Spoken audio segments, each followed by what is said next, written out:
அதை கசப்பு தீட்டு நாற்ற பிசாசு உடலாக மாற்றி போடாதே என்று உனது முகம் பார்த்து கூறுகிறேன். இறைவன் உன்னை இடையே அவஸ்தையில் அவமானப்பட்டு போவதற்காக படைக்கவில்லை என்று திட்டவட்டமாக எனக்கு தெரிந்து பழகி இதை உனக்கு சொல்லுகின்றேன்.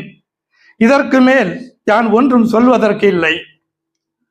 நாசி வழியே மூச்சு ஓடிக்கொண்டிருக்கிற மனிதர் எத்திர வல்லபம் படைத்தவராயிருப்பினும் யமனுடைய தண்டனையாகிய மரண அவஸ்தையின் பெனங்கொண்ட கூறினை முறியடித்து மாற்றும் சக்தி அவர்களுக்கு இல்லை, இல்லவே இல்லை என்பதை மனிதகுலம் தெரிந்து கொள்ளட்டும்.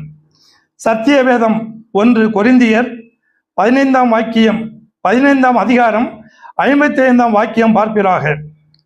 1971 வருடங்களாக ஒலிவாமலை பைபசூய தவப்பாடுற்று பெற்ற